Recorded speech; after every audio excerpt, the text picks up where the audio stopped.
galera, tudo bem com vocês? Aqui quem está falando é Leonardo, seu professor de filosofia. E na videoaula de hoje nós vamos ter a filosofia medieval, o seu segundo período, que é a escolástica. Se prepare então para que a gente tenha uma excelente videoaula. Bom, galera, para a gente entender que é escolástica, a gente tem que entender que a escolástica e a patrística elas estão muito próximas. Não é verdade? São dois períodos. O primeiro é a patrística, a gente já viu nas videoaulas passadas, e agora a gente está tendo a oportunidade de conhecer a escolástica. E o que a escolástica traz de peculiar? A escolástica é uma continuidade da patrística, porém agora com outros desafios, ok? Mas a ideia central é a mesma da patrística, que é o quê? Unir fé e razão, ok? Fé e razão estão juntas. Tanto para a patrística quanto para a escolástica, fé e razão estão juntas, devem andar juntas o tempo todo, ok? E o que é a escolástica? De onde vem esse nome? Olha, o próprio nome já diz, né? Escolástica vem das escolas. E o que são essas escolas? São as escolas cristãs, né? Vamos dizer assim, as grandes universidades. Mas antes de chegar às grandes universidades, esse movimento da escolástica, ele se dá no último período ali da Idade Média, entre o século IX e o século XV. Tá?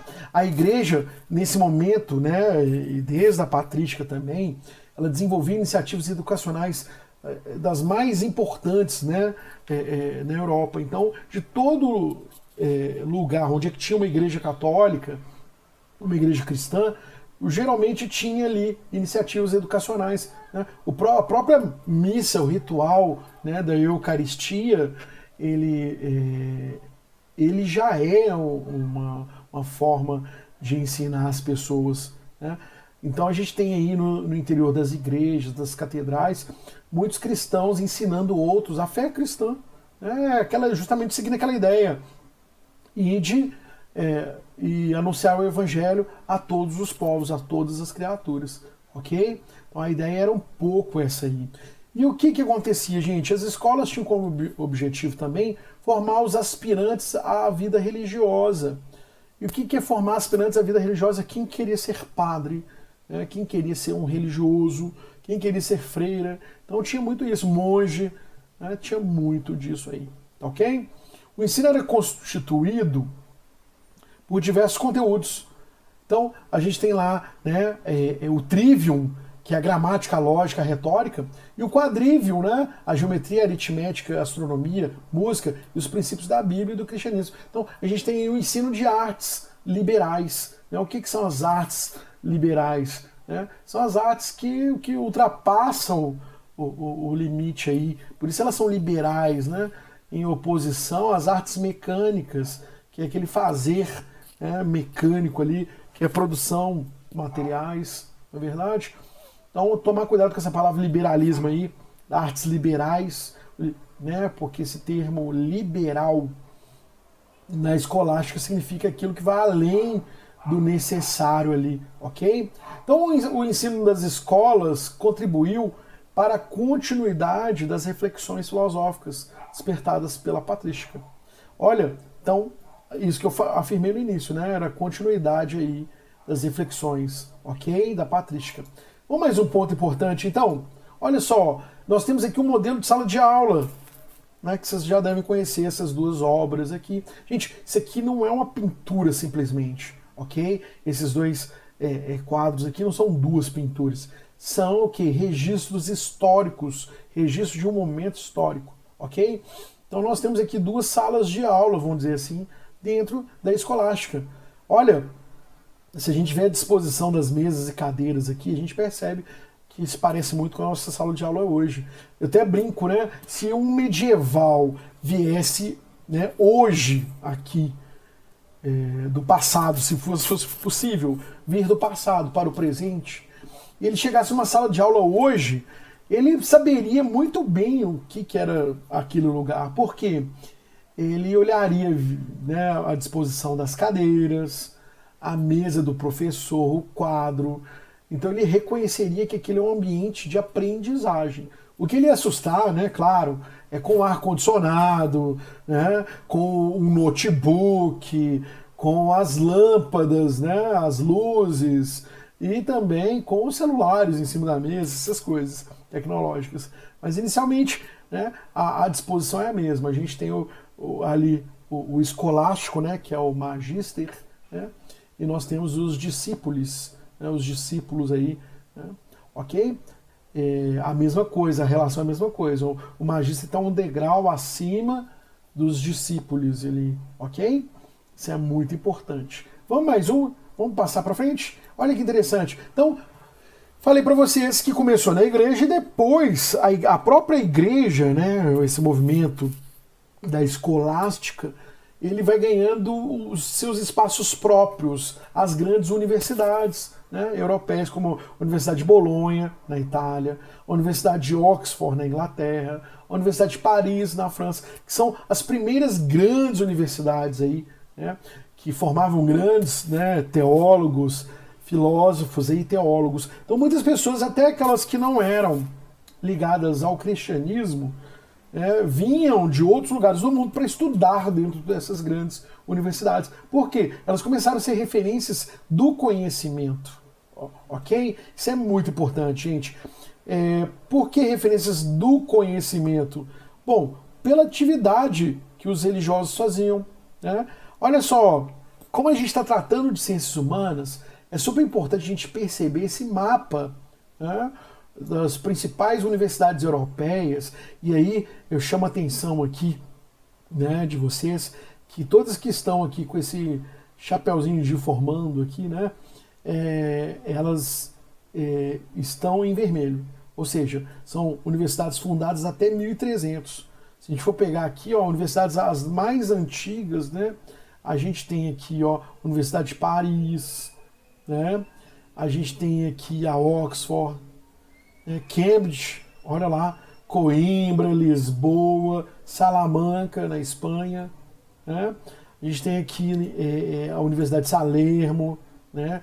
Universidade de Bolonha, outras universidades aqui nessa região. Lembra que o Santo Agostinho foi professor na Universidade de Milão, já era uma universidade, né? Ok? Só que não aparece aqui no mapa. E as universidades fundadas em 1300 a 1400. Ou seja, né, se a gente perceber que a Europa ocidental, né, se a gente fosse partir aqui, ó, em Europa oriental ou ocidental, a parte ocidental da Europa, toda ela está influenciada aí por grandes universidades europeias. Ok? Essa é a informação que eu queria trazer para vocês. Outra coisa importante, né? Disse que o papel dos religiosos era muito importante. Porque havia os monges, né, que faziam ali, os monges copistas, né, que faziam traduções do grego para o latim, né, e do latim para outras línguas. Né? Então era a língua vernáculo, né, era o latim, que era a língua dos intelectuais. Aí. Então eles faziam traduções do hebraico, né, para o latim, do aramaico para o latim, do grego para o latim, até do árabe para o latim. Né? Então o latim era a língua referência. E do latim eles transformavam essas obras também, muitas vezes obras mais vulgares, tá, gente? Porque as obras oficiais elas deveriam ser mantidas na língua latina. Traduzindo nas línguas vulgares. Então as traduções de obras vulgares em línguas vulgares. Fala uma língua vulgar aí, de exemplo, Leozão. Então a gente tem, por exemplo, o italiano, né, que é uma língua vulgar. A gente tem o francês, que vai ser uma língua vulgar. Ok? O espanhol.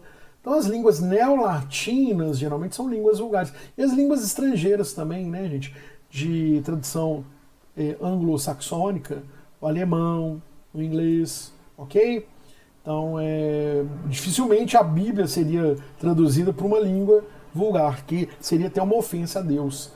Não é? Isso é uma coisa importante de observar. Outra coisa importante de a gente observar aqui, olha só o cuidado que eles tinham em fazer as traduções, esses monges, eles faziam espécies de obras de arte mesmo. Né? A gente percebe aqui, ó, um trecho do livro do Gênesis, tá lá, ó, em princípio, criavit Deus, celum et terra.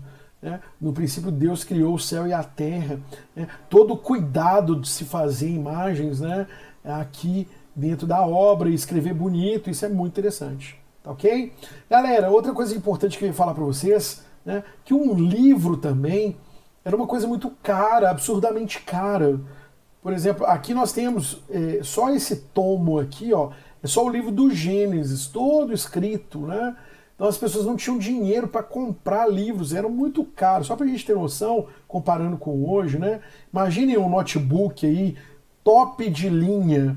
Esse, né, valor desse notebook top de linha no mundo era mais ou menos o valor de um livro naquela época. Então as pessoas não tinham dinheiro para comprar livros, mesmo quem tinha um livro, geralmente era um patrimônio assim caro dentro de uma casa. Ter uma biblioteca era muito caro, e um livro desse ficava, né, pronto em 2, 3, 4, dependendo do livro, 6 anos, 10 anos. Então você encomendava livros, né, eles eram feitos à mão, então com todo cuidado, valia muito dinheiro. Então, essa era a preocupação, né?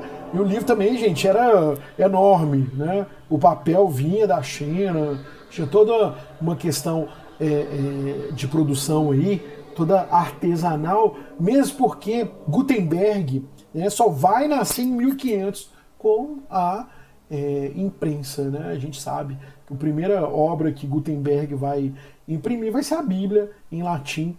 Ok? A Bíblia só vai ser traduzida em uma língua vulgar, gente, em alemão, mais tarde, com Martinho Lutero, que a gente vai ver o movimento, né, de divulgação da Bíblia, né? Ok? Bom, mais um pedaço então. Então as bibliotecas, elas tinham um papel fundamental de centralizar ali o conhecimento. Era um lugar de estudos, claro, mas era um lugar quase que sagrado, porque era o coração, né, das universidades, tá? Dessas escolas. Viu, gente? Super importante a gente entender o papel das escolas, né, no sentido de universidade, ok? E olha só que interessante, lá tinha várias obras, então era mais barato você estudar numa universidade, pagar vários professores do que pagar um professor particular, outro professor particular. A gente tem que entender que aqui nessa época, né, gente, a igreja detinha aí o monopólio das terras, o monopólio do conhecimento, e muitas vezes a educação era um direito, né, vamos dizer assim, só daqueles que tinham dinheiro para pagar por essa educação. Quem não tinha dinheiro, muitas vezes entrava para a igreja para estudar, ok? Isso até hoje acontece um pouco, né? Hoje menos, mas as pessoas procuram a igreja para entrar, né, para estudar, para sair da vida camponesa, muitas vezes, né, hoje é mais raro de ver, mas a gente vê ainda muito isso, ok? Vamos passar para frente, mais um detalhe importante. Olha só, para a gente terminar a nossa videoaula, né? Então, gente, a gente tem que entender que o papel da filosofia aqui na escolástica é como se fosse um instrumento de compreensão da verdade. Olha, a verdade já foi revelada, tá? Jesus já veio, revelou, e ela estava escrita na Bíblia, nos livros. Isso é muito interessante. A partir do século IX isso já está estabelecido, tá? A verdade já havia sido revelada por Jesus, né? E a verdade estava escrita na Bíblia, dentro da Bíblia. Então, qual seria o papel da filosofia? A filosofia é como um instrumento, antila, serva, né? Serva do quê? Da verdade revelada, da fé, ok? Da fé cristã. Então a filosofia é uma espécie de serva, antila, lembra disso, ok? Serva, escrava da fé, da verdade revelada. Nesse contexto, a escolástica deu continuidade à filosofia cristã iniciada pela patrística e elaborou diferentes argumentos na defesa da fé, gerando grandes polêmicas e debates. Galera, então vamos parar por aqui, né? Espero que vocês tenham gostado dessa videoaula. Espero vocês na próxima videoaula. A gente continua com esse tema. Um grande abraço para vocês. Até a nossa próxima aula. Fui!